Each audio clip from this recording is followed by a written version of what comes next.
장로님 구원 간증. 제목 하나님 자녀로 착각했어요? 영접하기 전에 나의 삶. 먼저 하나님의 은혜와 사랑에 감사와 찬양과 영광을 돌려드립니다. 저는 시골 교회당 마당에서 뛰놀던 어린 시절부터 주일학교 출석을 했지만 참신앙이 무엇인지 알지 못했습니다.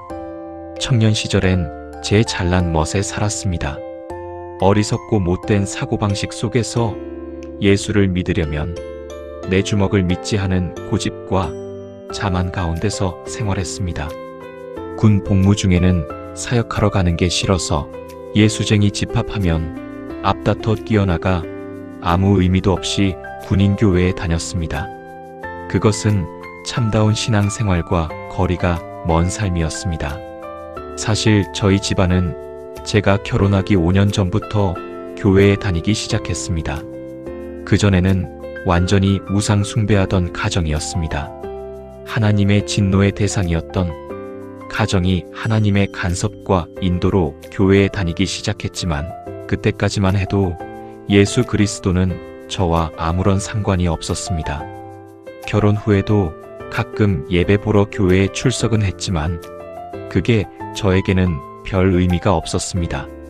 40대 중반에 경제적 어려움을 겪게 되면서 하나님을 한번 제대로 믿어봐야 되겠다고 생각하면서 집에서 가장 가까운 교회를 찾았습니다.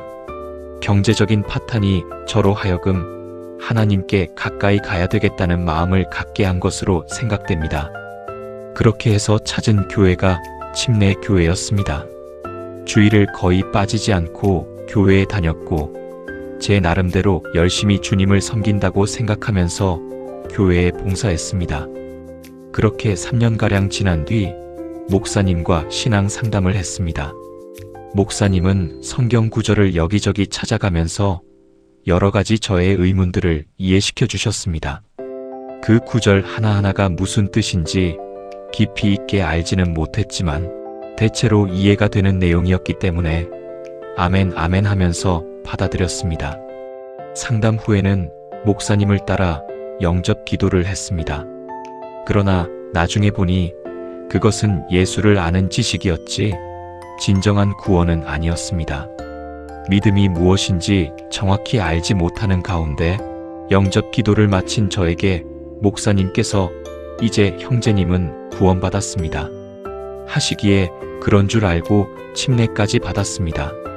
그 후에도 2년 정도 열심히 교회에 다니며 봉사를 했습니다. 영접하게 된 동기. 그러다가 저희 교회에 담임 목사님이 새로 부임해 오셨습니다.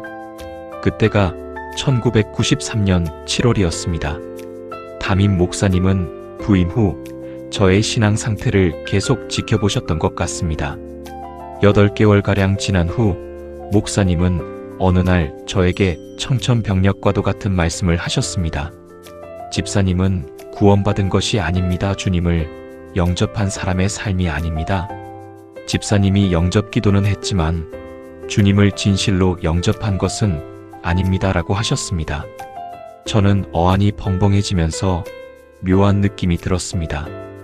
화가 나기도 했습니다. 아니 자기가 뭔데 나보고 구원받았느니 안 받았느니 라고 말할 수 있어 라는 생각이 들었습니다. 그런 말씀을 하시는 목사님이 싫어지면서 교회에 나가는 것도 싫어졌습니다. 그렇게 몇 주간 동안 고민하면서 지냈습니다.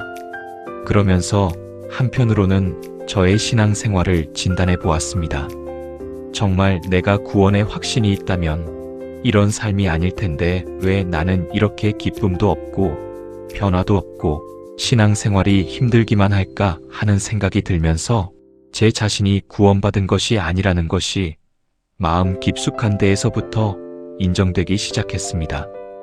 그러면서 그동안 착각하고 지냈던 저를 깨우쳐 주신 담임 목사님께 감사하는 마음이 생겼습니다.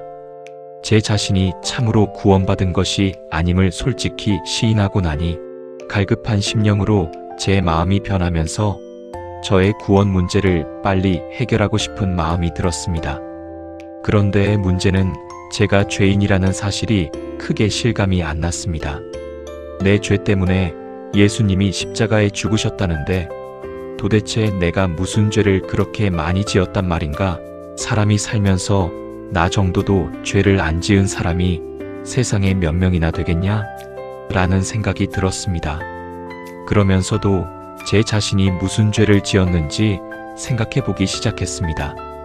여러 가지 죄들이 생각났습니다. 그 중에서도 중학교 수학여행 때 가게에서 기념품 한 개를 호기심으로 훔친 일이 가장 강하게 다가왔습니다. 그때 저는 이 한 가지 죄만으로 지옥 가기에 충분한 조건이 되는 것을 깨닫게 되었습니다. 그러나 이 죄 때문에 제가 죽어야 할 자리에 예수님이 대신 죽으셨다는 게 잘 이해가 되지 않았습니다. 그럭저럭 몇 개월이 지났습니다. 저희 교회에서 김용희 선교사님을 강사로 모시고 전도 집회가 열렸습니다. 선교사님의 메시지는 하나님의 무한한 사랑을 그대로 표현할 정도로 저의 마음을 움직이며 제게 다가왔습니다. 설교 중 요한계시록 3장 20절에 볼지어다 내가 본 밖에 서서 두드리노니 누구든지 내 음성을 듣고 문을 열면 내가 그에게로 더불어 먹고 그는 나로 더불어 먹으리라는 말씀이 강하게 저의 마음에 부딪혀 왔습니다. 아, 이제껏 설교 말씀으로 또는 찬양으로 하나님께서 다친 나의 마음을 정말 많이 두드리셨구나. 나의 마음 문에 놓고 하셨구나. 라는 생각이 들었습니다. 그러면서 냉랭하던 마음 문이 열린 듯 했습니다.